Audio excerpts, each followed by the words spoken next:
When the sun came up this morning,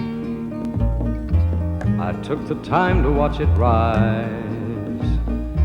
I thought how small and unimportant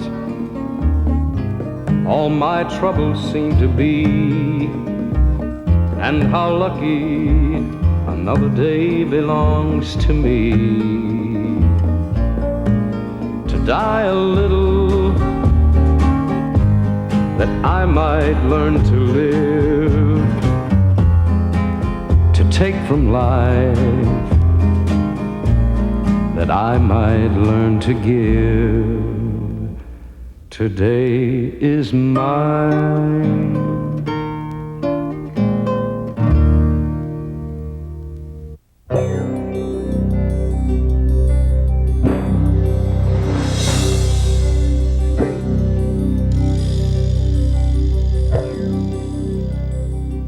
The black bass, without question, is one of the prettiest species in the fresh waters of the world today.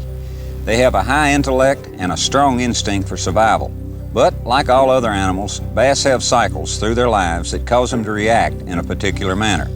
The largemouth approach the physical configuration of the perfect predator with broad, powerful tails, excellent vision, superb hearing, and the ability to smell and maneuver underwater quickly and effectively.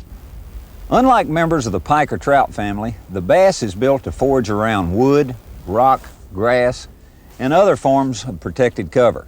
Sometimes these fish will strike their prey from ambush, and at other times they'll simply cruise along looking for food. On the other hand, a bass is not tailored to long pursuit, and the chances of a largemouth running down a lure over a considerable distance is slim. In other words, they're not going to do the 100-yard dash to catch your bait.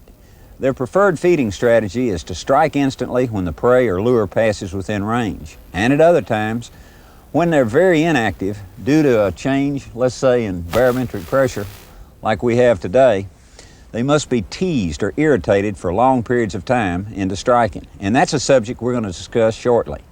Now, a bass can suspend 2 inches off the bottom in cover like this, or they can suspend 60 feet off of the bottom without expending any more energy.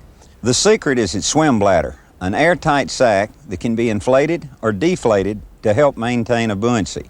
Without it, a bass would sink to the bottom. The swim bladder means that a bass can be at any level and absolutely feel no discomfort. Being the perfect predator, a bass feeds by sight, smell, and sound. Its eyes are well developed, and through a system of orientation to the coming of daylight as well as darkness, the bass takes full advantage of periods of low light. And that's one reason bass fishing is often good early in the morning, late in the afternoon, and on cloudy days. A bass can get closer to its prey and expend less energy in capturing its victim. As in all fish, the iris in a bass's eye is fixed and cannot open or close down to adjust to the amount of light. However, the bass's eye can adjust to bright light if needed. They possess a black pigment in their eye, not present in the human eye, that protects the photosensory cells of the retina. Therefore, bright light does not really hurt their eyes as much as we've been led to believe. The key reason that bass seek darker or shadier water is that it affords them a certain amount of protection against its enemies while giving it the advantage in the strategy of feeding. It's far easier to see prey swimming by in better lit water while remaining in semi-darkness. And the prey cannot see the bass as well as the bass can see the prey. And to give you a better idea of this, it's kind of like you turning all the lights on in your house at midnight and walking outside and looking back into your house. You can see everything that's going on. Then leave those same lights on at noon and walk back outside the following day and look back in the house. Or look across an open field like we have here. Then walk under a shade tree and look and see how much better you can see. You can see so much better than you can by looking out into a bright light. And that's the same as the bass. When he hides in semi-darkness, he can look back out and see what's going on in the well-lit areas. Now, vision, of course, is affected by water clarity. The murkier the water, the shorter the range of vision, and the less time a bass has to decide about striking. Fish know instinctively that once their prey escapes beyond the range of vision, most times it's gone forever. Naturally, in clear water, a bass can take more time but in off-colored water, it's usually now or never. And this is why your choice of lure colors is so important. The more visible the lure, the better the chance the bass has of catching it.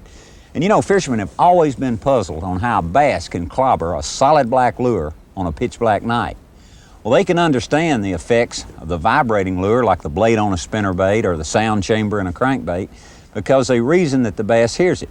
But something as simple as a plastic worm, a grub, or a jig and eel raises a question. The answer centers around the lateral line on a bass. This line, which extends from behind the gills to the tail on both sides of the fish, is as accurate as radar in pinpointing the presence of an object. It's a hearing organ designed for sounds close to the fish. Anything moving through the water must displace water molecules, and it's precisely this displacement that is picked up by the lateral line, and the bass can strike the source of that sound as effectively as if it were seen with the eyes. Now, the lateral line works only with near-field sounds, those that are within a few feet of the bass. But it's a deadly system, and that's how a bass can hit a black lure in deep water on a dark night.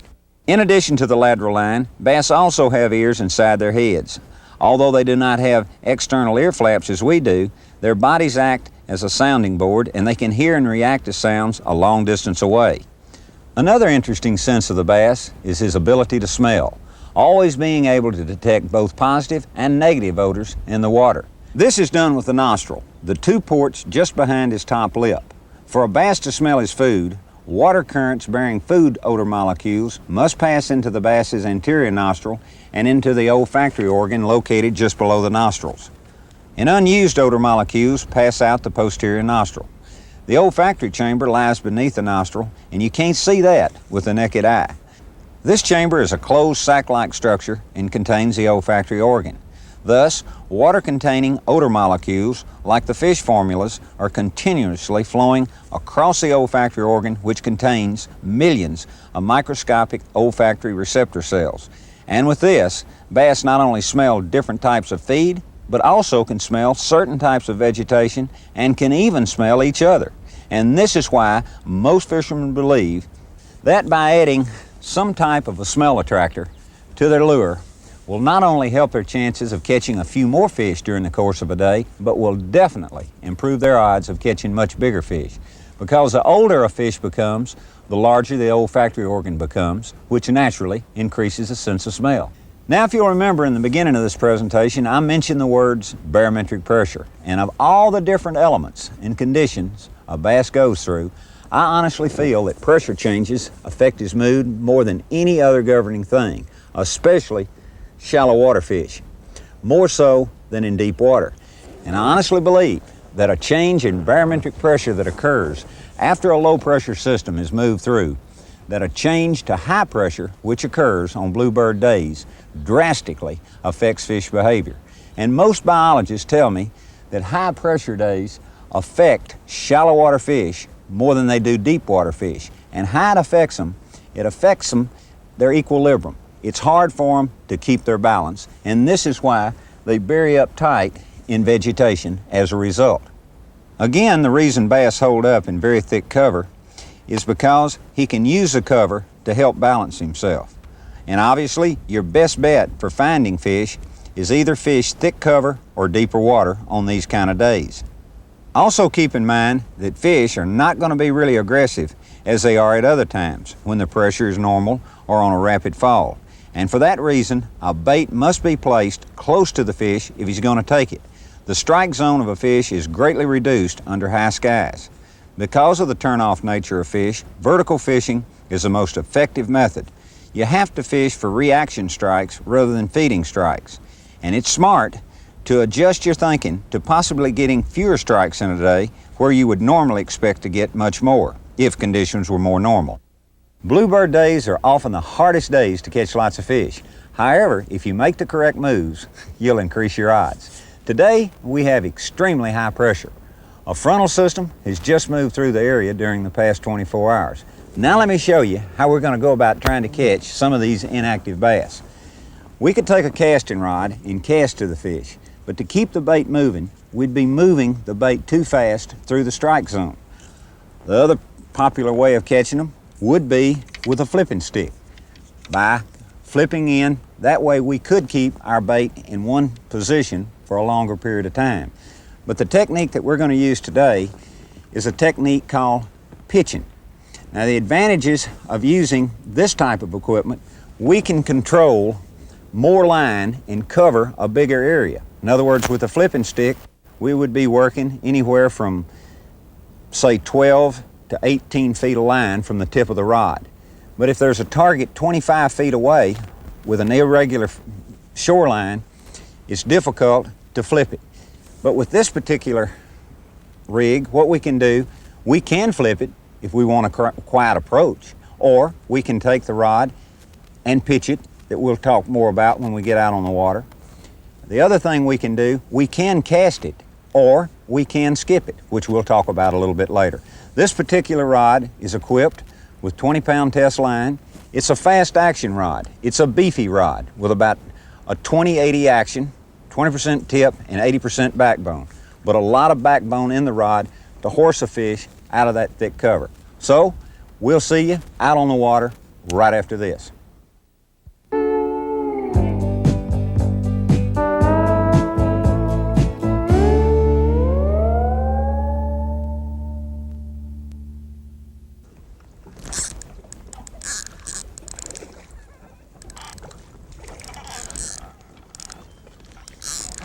Oh, look at that. Oh, you talk about some power.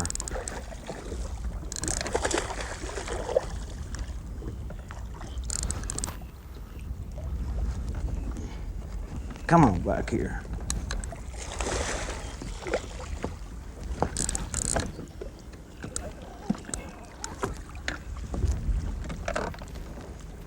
Nice heavy fish.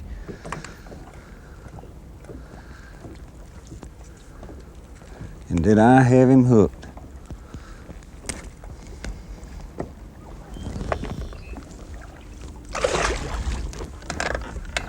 Show you what we're doing, give you a better idea. We're using plastic worms. Water temperature is about 70 degrees. A jig and frog or a jig and pork combination would work, but it seems to work better when the water is below 60 degrees. A plastic worm creates a bigger image. They're very selective in their feeding when the water gets up to about 68, 70 or higher. We've got this, so that's why we're using plastic worm. We've got this rigged with a half-ounce slip sinker. And the purpose of the heavy slip sinker is to give you the weight to crash down through that cover. But another thing with the slip sinker, we've got it pegged. In other words, pushed in right here on top and wedged with a toothpick right in this area here to keep it from sliding. The purpose of that, if it slid, oftentimes it'd fall over cover. As we pulled up, we'd hang. We want to keep the slip sinker intact with the worm at all times as it climbs up over the cover. So that's the purpose of pegging it. It's really a simple operation. If it was any different, if it was complicated, I couldn't do it. Particular worms we're using, they're about 7.5, 8 inches long. Black seems to be the most productive color. Using, as I mentioned earlier, about 20-pound test line. I don't know if I mentioned it or not, but we're using 20-pound test line. I realize that's a little heavy for a spinning rod, but if you've got a big stripper and a pretty good sized reel with a big spool on it, you can handle it. And you need heavyweight line to horse a fish out of very, very thick cover. And that's exactly where we're catching these fish, in thick stuff, whether it be submerged grass or up in these bulrushes along this canal bank.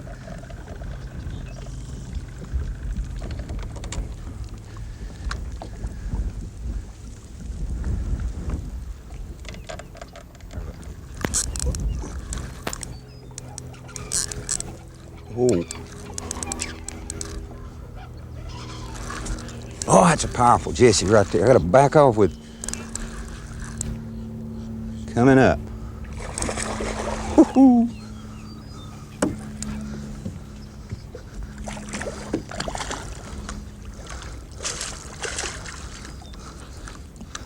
You through?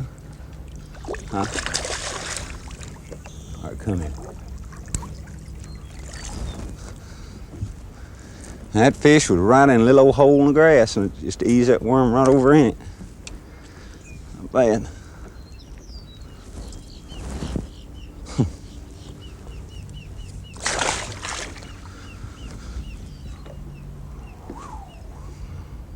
You know, there's a lot of different ways to catch fish, but I enjoy experimenting with different ways. Not to take anything away from flipping, but this is just a different way to fish. I've got a stout rod. Got a lot of backbone in it, in this pitching stick, and this particular technique is it's different, and it's an enjoyable way to fish. But like I say, there's this technique with a flipping stick. You could work it and work in these tight places, but the versatility of this particular piece of equipment allows me to do just a little bit more. I can cover a wider range, reach out a lot further. See, there's a little hole in the grass right there. Pull it up and dropped it right down in it, in those small pockets, and there's a fish.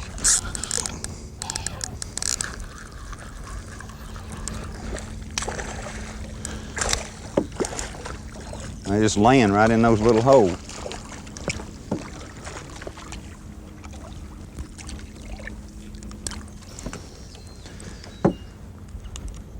But the key, they are inactive with this frontal passage just going through. Got a lot of high pressure coming in, and they're holding extremely tight to the cover. Not that active. So you've got to tease them, and by putting this bait right down on top of them. See, there's another little opening in the grass right there. With polarized, there's another fish right in that hole. Oh, I missed it. By dropping it in those little holes and openings,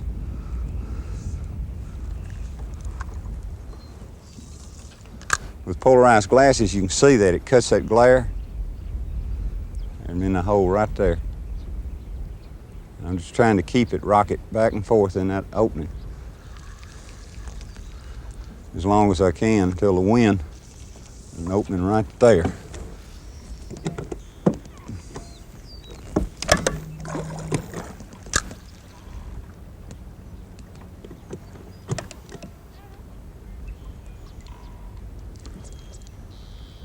There's a fish. Good fish there. Oh, man.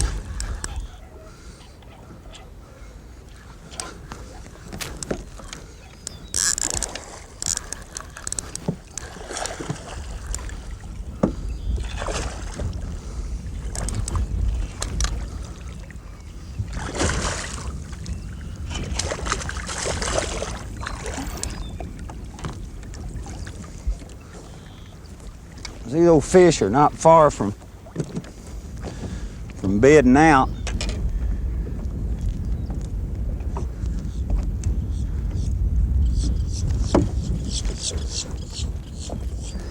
As big as your mouth is, boy, it does look like I could get that hook out. There you go. Not bad.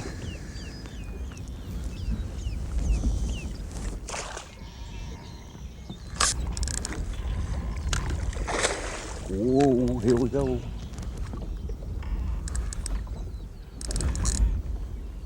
Get out from under there.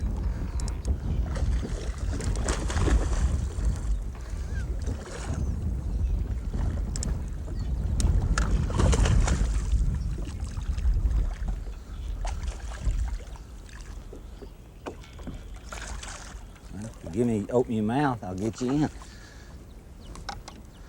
Had it way back there too, didn't you?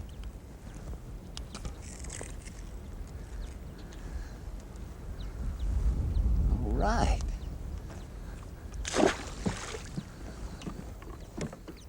Instead of trying to throw it over 5 or 6 of these bulrushes that are laying on the water, try to drop it over one. That way if you hang him, you can pull him out of there pretty easy.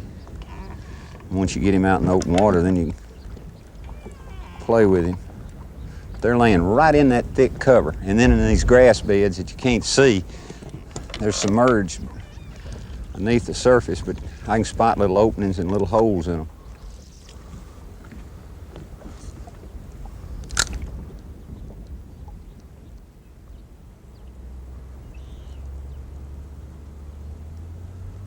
There he is. Oh, son.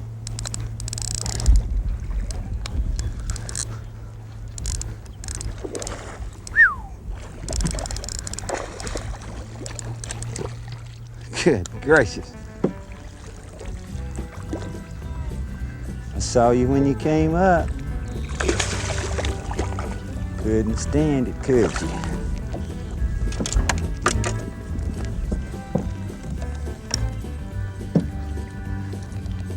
Easy.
You know, this technique of fishing that is called flipping or flipping, whatever term you call it, has firmly established itself as one of the most productive shallow water bass methods to come along in recent years, especially when bass are inactive and difficult to cast to. Okay, what is flipping? Well, it's a type of close range vertical jigging for shallow water fishing with heavy cover. Some describe it as a combination of up and down fly fishing and jigging, but its primary application is when bass are holding very tight to cover and aren't moving a whole lot to take a lure. Any similarities to fly fishing or jigging ends, however, in the way in which the lure is presented. Usually the most popular lures used for this type of fishing are plastic worms, plastic grubs, a jig and port combination, or like the lure we're using today, Strike King's Jig and Spin. These type baits are flipped with a short up and down rod motion that allows the bait to enter the water very quietly with barely a ripple, and the line is controlled more by your hands than by your reel.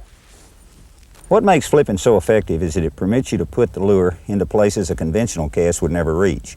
And not only that, the lure enters the water very naturally without any disturbance at all, which can be very important at times when flipping in very shallow or clear water. You notice I said at times that the natural approach is best. But at other times, well, I want my lure to splash because I feel this will attract close by fish, and at other times it can spook them. What you need to do is experiment.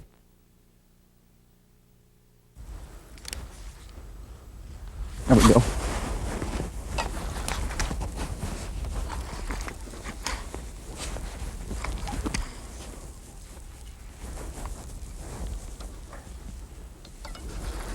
Come up here, you big dog.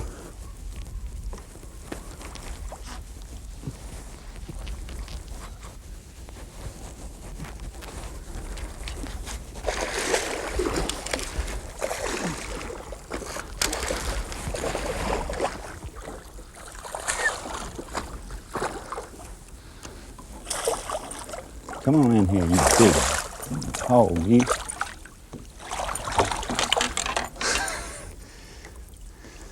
That's a pretty one, isn't it? That big gut on that fish.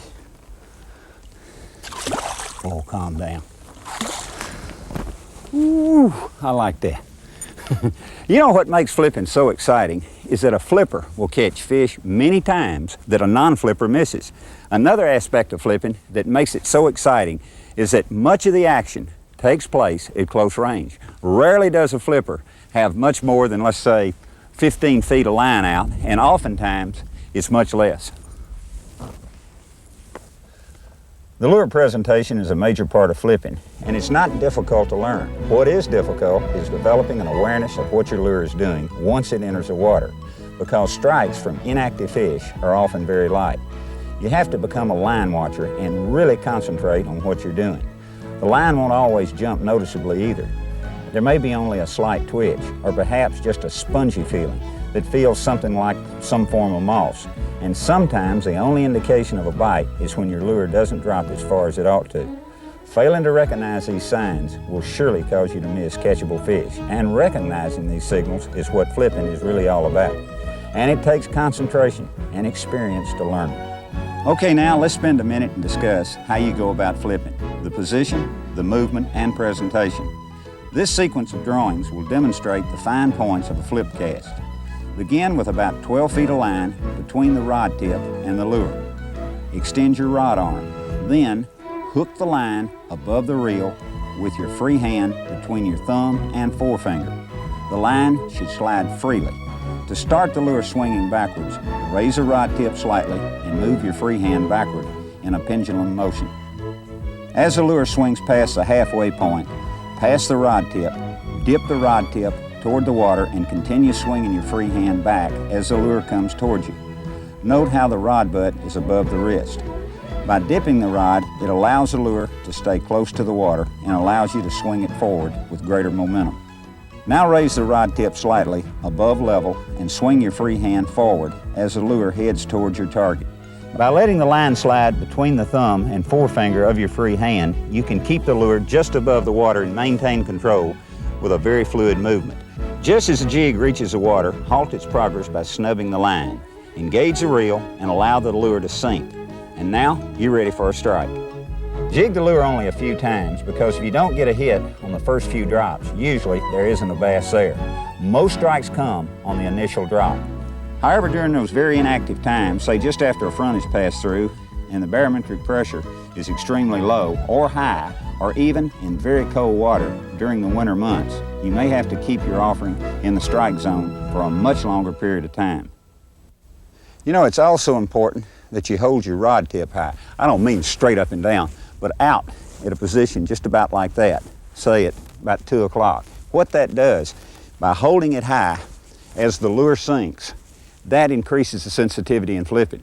Now when you feel a fish, what you do, you've got your rod at about, say, 2 o'clock or 10 o'clock, whatever side of the boat you might be fishing at. What you do then, you lower the rod, you make a few quick turns, real quick on the reel handle, taking up all the excess slack, and then set the hook.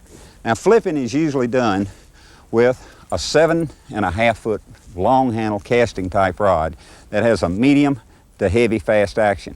The longer length, the 7.5 feet, what this does, it provides for better lure control, longer flipping range, and better leverage for fighting and hauling fish out of thick cover.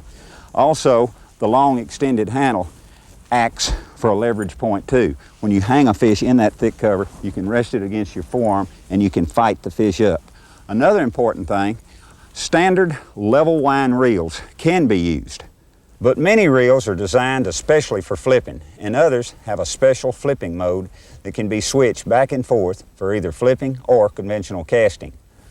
Lines for flipping vary slightly, but few anglers flip with anything less than 17 to 20 pound test. The heavier lines are needed to absorb the shock of the hook set at short range, and low stretch lines are ideal. There we go.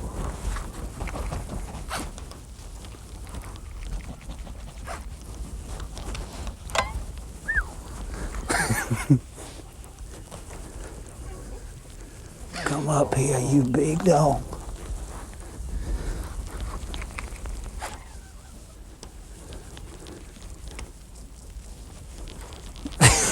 Come on. Here we go.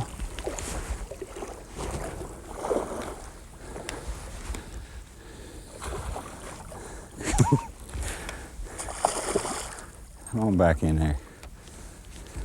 Here we go around. Come on back around this way. Come on.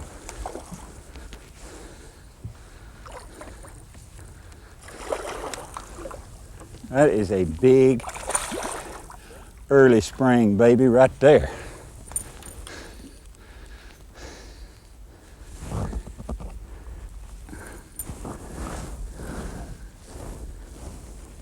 Boy, they're so pretty in the spring when they had that big roe. Big wide. All right, now I'm gonna turn you loose.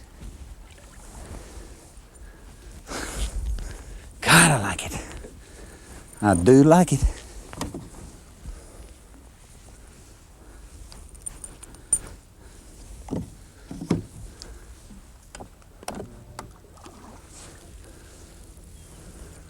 Now let's spend a minute and discuss lures for this type of application. The most often used lures in flipping are the jig and spin, the jig and eel, grubs, and plastic worms. Although any lure can be flipped, these four work best because they are weedless and will penetrate the thick cover where bass are holding. The jig and spin or jig and port combinations are generally preferred for colder water, say 65 degrees and lower, while plastic worms or a jig and spin with a worm attached is usually better for warmer conditions. You know, flipping is really a technique for heavy cover, but that cover can take many forms. Standing timber, like we've got right here, treetops, bushes, moss, lily pads, logs, stumps, boat docks are perhaps some of the most common types that normally produce bass. And most flipping is done in less than, say, about 10 feet of water, or even less.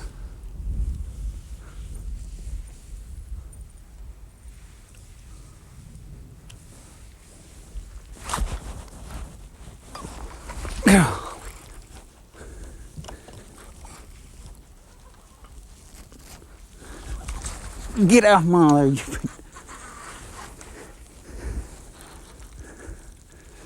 Here he comes. Whew, good night, look at the size of that fish.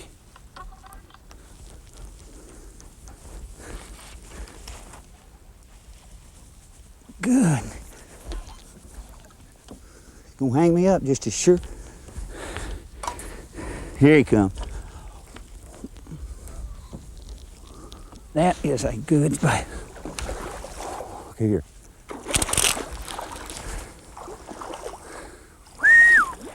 Sister Marcel.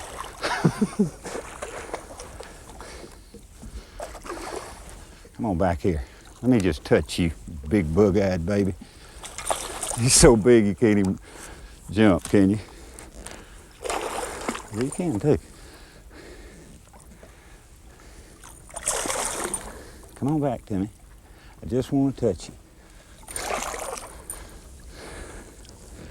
Look at the gut on that old thing.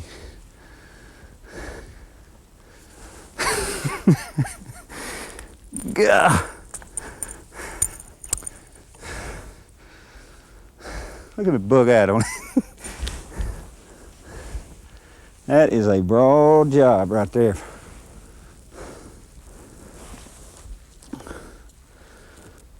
Nice. All right, I'm gonna turn you loose. You've been good to me. I'm gonna put you out right there, okay? Golly, I like that. Here's something to keep in mind. On many lakes, this method of fishing does not become the dominant daily pattern until later in the day. This is especially true in warm weather, when a topwater plug or spinnerbait may bring explosive or jarring strikes early in the day. It's only after the sun begins penetrating the water and the fish move tighter to cover and become less active that flipping takes over. Oh, look here.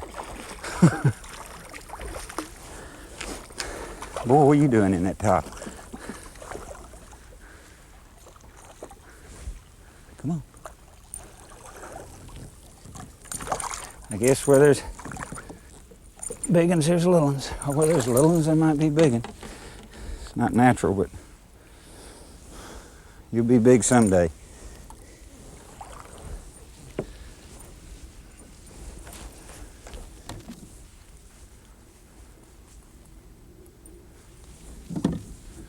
Now, you know, a top like this has got a tremendous amount of cover where it extends out and comes down. It's just a mass of limbs, like I was saying a while ago. And you want to ease that bait. Where's the limb? Ease it up and down.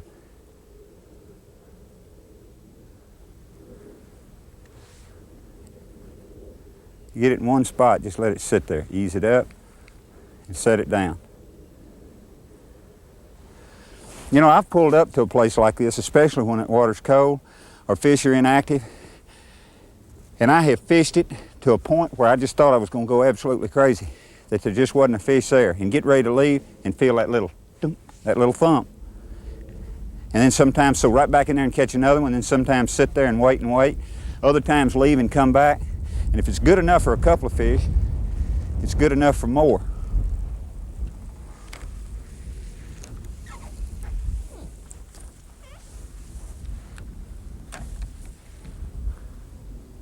You probably noticed that I've been standing most of the time, and I'll be the first to say it's not smart to stand up in a boat unless you're moving from one location to another in the boat.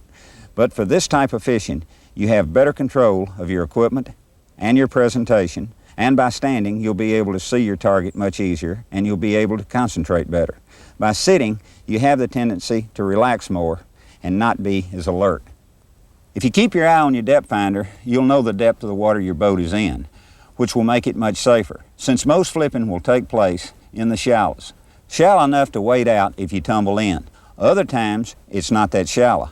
So it's really not a bad idea to wear your PFD or keep it close by in case you do trip or flip overboard. It's also smart to keep your engine trimmed in an upward position. By keeping it down, you could hit something beneath the surface as you move along, and when that happens, out you go head first. There's one got me in the top.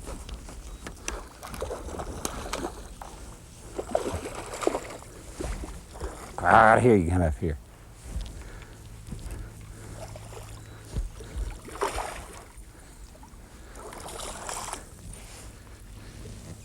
Now look how light he is. He's been real deep.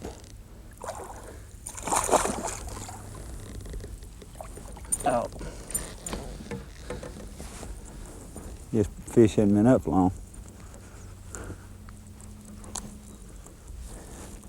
Most of these fish I'm catching seem to be coming out of about 6 to 8 feet of water. Goodbye. Let me tell you another thing when it comes to flipping. It's always smart to flip the outside edge of certain types of heavy cover first, then work into the middle. Now there's a lot of cover, such as a log, a stump, a snag, a stick up that may hold one bass. But a treetop, like we're fishing right here, well, it may hold several fish. A treetop, bushes, or even thick cattails or moss may hold several fish. And it's possible to catch every one of them with careful flipping. Also, keep your lure close to the surface on the flip, and that'll create a soft entry, which can be important at times. And like I said earlier, that's not always important. There are times that I want that lure to splash, and it'll attract close by fish. Other times, it'll spook them. But what you have to do is experiment.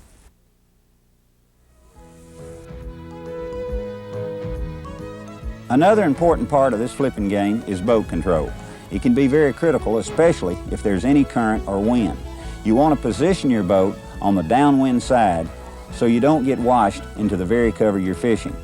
It's also important to keep quiet as possible and not go crashing into everything. A good, powerful, quiet trolling motor is also very critical. Now that right there is a full-grown Widowmaker. That's something you want to be careful. Boy, if you hit one of those, you're history.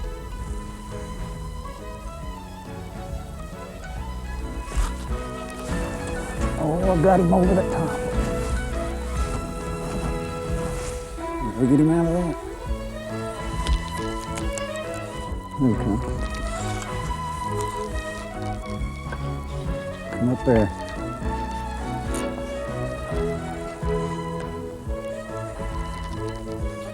Heavy fish, too.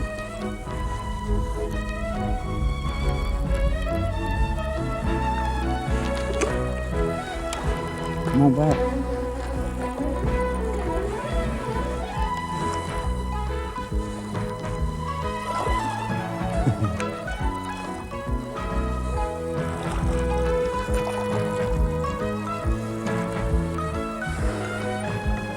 Boy, boy, boy, boy, boy, boy, boy, boy, boy, boy, boy.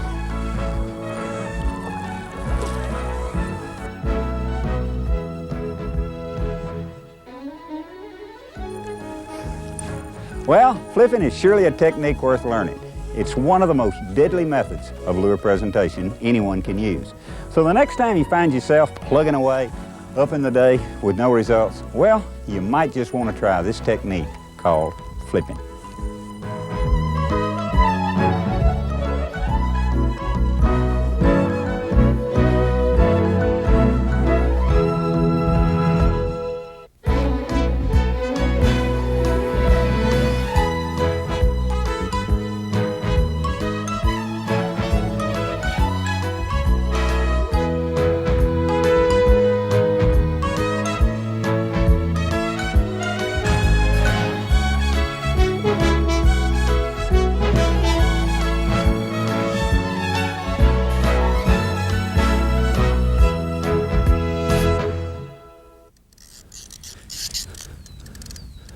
Oh, there he goes.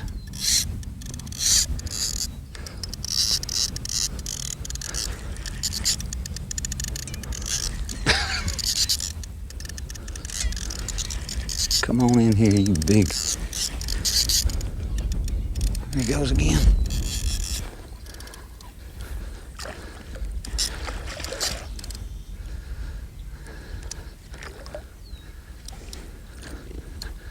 Come here. Come on. Easy, easy, easy, easy, easy. What are you gonna do? Throw it?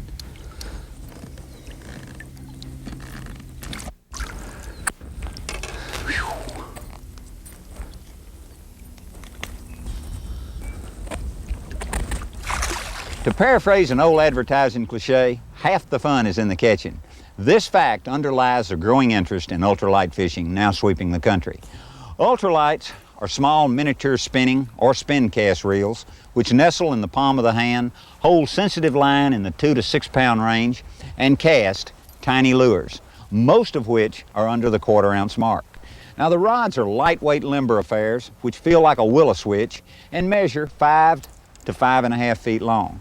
Utilizing this mini gear magnifies the challenge and maximizes the fun.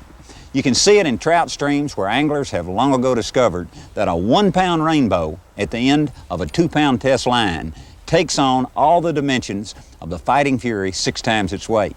Now in rivers, creeks, sloughs, oxbows, lakes, and ponds across the country, the focus is on the scrappy bluegill, a formidable fighter in its weight class that becomes a runaway dump truck when hooked on ultralight tackle. A 10 to 12 ounce bluegill can provide the severe test for the most experienced angler, giving a fish a fighting chance by using the ultralight approach. Boy, oh boy, what an exciting way to fish. I can really only define it this way. The wisp of a willow switch rod arched sharply, it looks like the letter C, and the tiny spinning reel whirls with a screech. The spider web sized mono line, hardly visible to the angler's eye, cuts V's and Z-shaped wakes as the fish cuts a shine toward deeper water. With every lunge, the small reel whines sharply.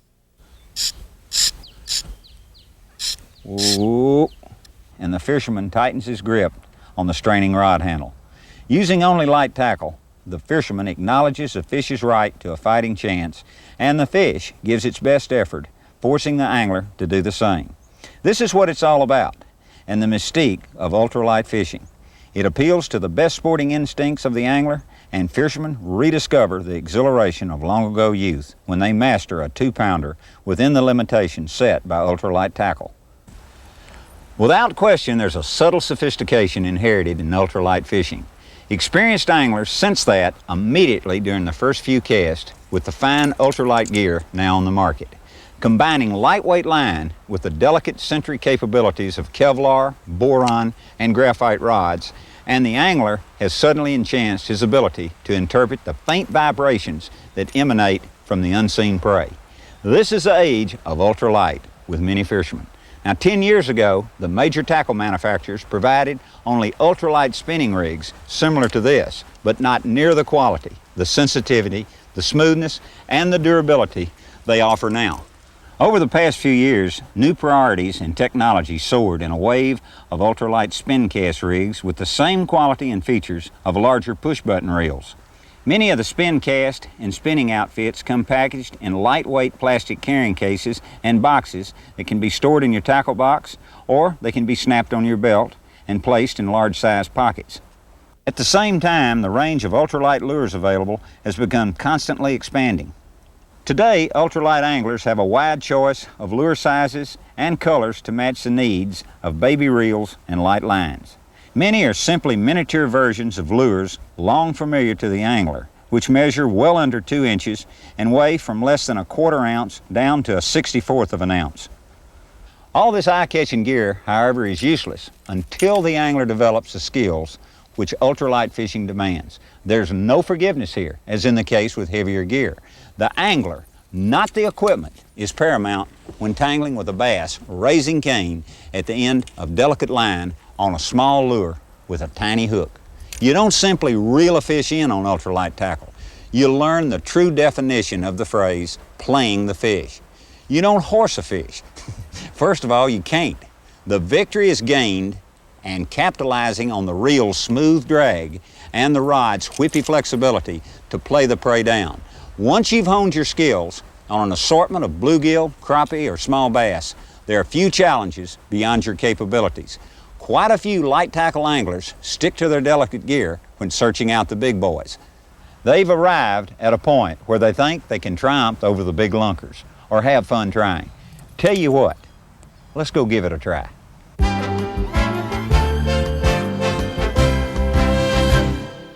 The particular bait we're going to be using today is a little tandem blade 1/8 ounce Strike King. And what we've done, we've put a frog chunk on the back of it. And what that does, we've got the light weight of the bait, but we've increased the size of the bait to create a little bit bigger image in the water, which is more enticing, let's say, to a bigger fish. And we can slow it down even more, letting it free fall. Now, the way we're going to be fishing, we'll be fishing over submerged cover. There's grass beds scattered out along here, and we're going to try to keep it right up over the top of the grass as far as we can, and then just free fall it on the outside edge. There's no grass between the boat and the grass line itself, because we sure don't want to try to fight a fish through that thick cover, especially on ultralight tackle. And the way we're fishing it, casting it out, just keeping it right under the surface of the water, and letting it just barely go down till we can barely feel the top of the grass, just ticking the top of the grass, and then when it clears the grass, we're just letting it free fall. And bringing it back up a little bit and then letting it free fall again.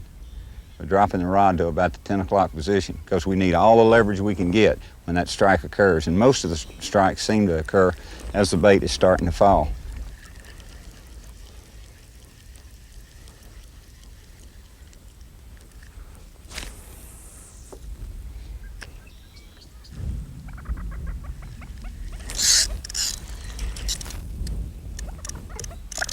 There he comes.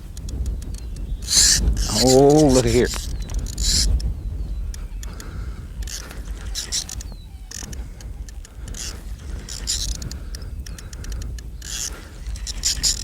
Keep him up.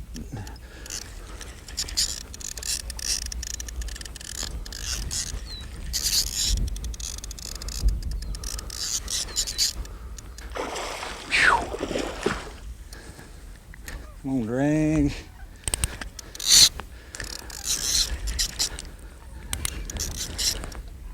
Golly.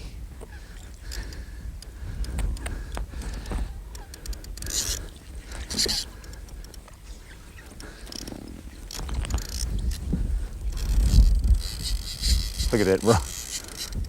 Get out from in there. That is a, you believe that fish?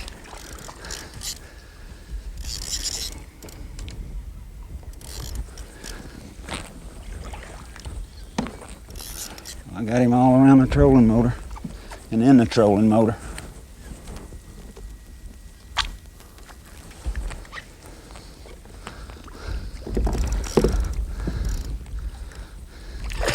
Ooh.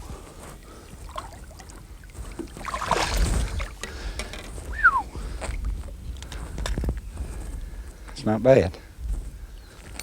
Not bad. You know, when you think of ultralight and ultralight equipment, and especially in ultralight rods, most fishermen think of a rod as a noodle action, a rod that's as whippy as say a willow switch. But you can purchase different actions in ultralight, just like you can in selecting a casting or a fly rod. Now the rod I'm using, it's a 5.5 foot medium action, which has just about 50% backbone, which will help me in getting much better hook sets, and it will add much more sensitivity than, let's say, a real whippy light action. You know, this form of fishing, it takes practice to really perfect, but once you get the knack of it, it's a whole lot of fun. You aren't born with the skill and sensitivity required for successful fishing ultralight line, but with a little practice, you'll understand that even the lightest line in the right hands can handle a mighty good-sized bass. Fishing light line really hones your skill as a fisherman. It'll tune your techniques because with this baby gear, you'll have to play the fish very, very carefully. I think this is perhaps why a lot of good-sized bass are lost by anglers using much heavier gear. They have the tendency to horse the fish much more. I'm kind of putting a little pressure on these fish and putting this little rod through quite a bit, but I want to catch the fish. And I'm still having a lot of fun using this type gear. I've had fun fighting them all over this doggone thing, all across this grass bed out here. But I don't want them to turn and run right back in it.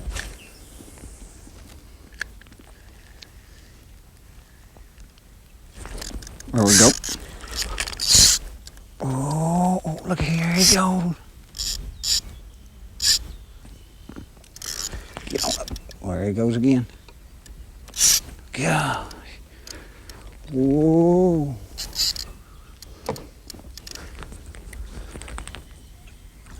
Golly.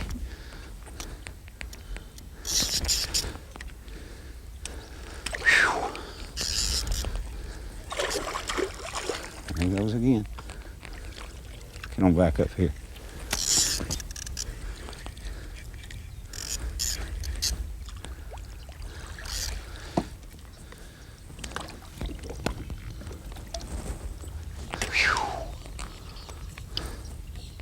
Bad.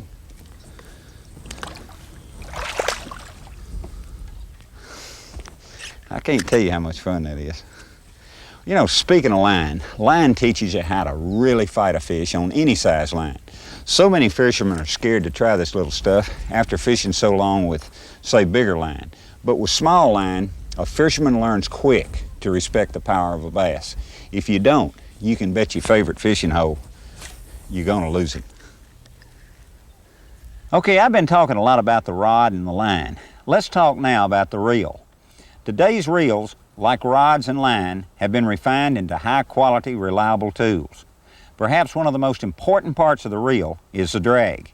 If it's set too loose, you'll never be able to get a good hook set and good hook penetration. And naturally, if it's set too tight, this can cause break-offs. Now you're probably asking yourself, how do I know if my drag is set properly? Well, too many hard-earned fish are lost because of an improperly set drag. One way to tell that your drag is set properly is to use a spring scale, or another way is to use a reel that has its own miniature spring scale built right in. On this AccuSet reel, you have 3 settings for either 4-pound, 6-pound, or 8-pound test line.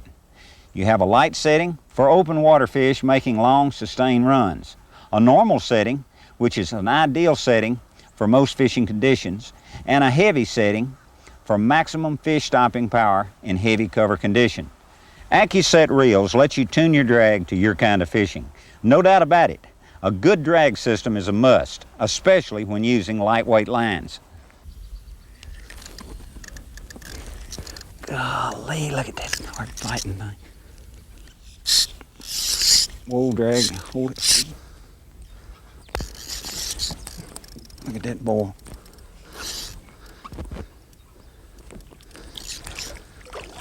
Come on in there.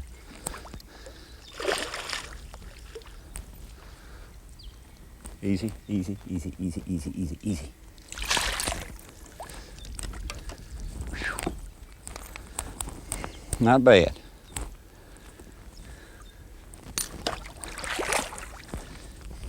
Most anglers believe ultralight is only good for fishing clear water. That's not so. Bass can become very selective in their feeding habits in off-colored water also. And with ultralight gear, you'll be able to present them smaller offerings. And I firmly believe that big lures catch big bass, but you can catch some mighty big fish with little baits also. Elephants eat peanuts, don't they? Light lines and small lures work well in stained and muddy water and work wonders in a clear water environment. Regardless of conditions, time of year, and preference, you can take bass year-round on this type of equipment. Not always lunkers, but plenty of action and tons of fun. Little one.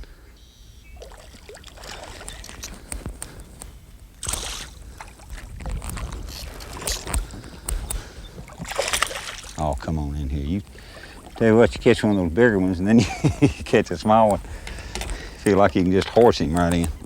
But you sure can't horse one on this type of gear. That's a fact. Because if you do, I'll promise you, the horse has got scales on him.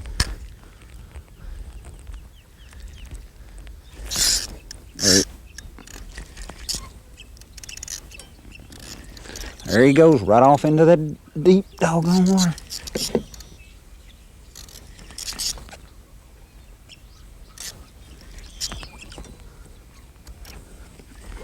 Around the boat.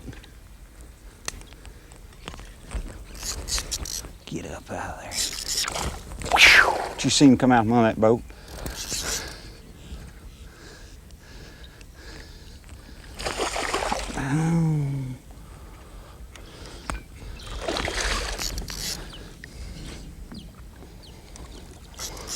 Come on up here.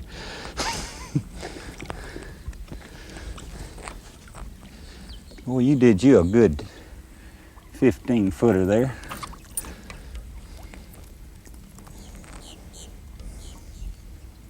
Why are you so mean? Why you pull so hard?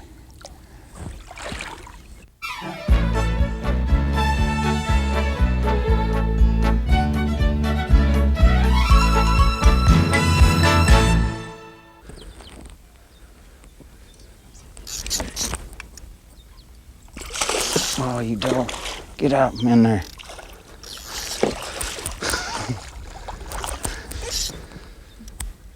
I'll take you. Oh, look here.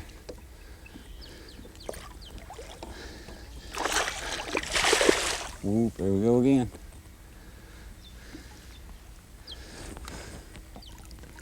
That is all right. And I'm not going to hurt you either. I'll take that hook out and let you go. In closing, let me say that ultralights are for those anglers who like the different things in life. And if you want a real challenge and you love a good fight, regardless of who might come out the winner, then ultralight is a ticket to the ultimate in angling satisfaction.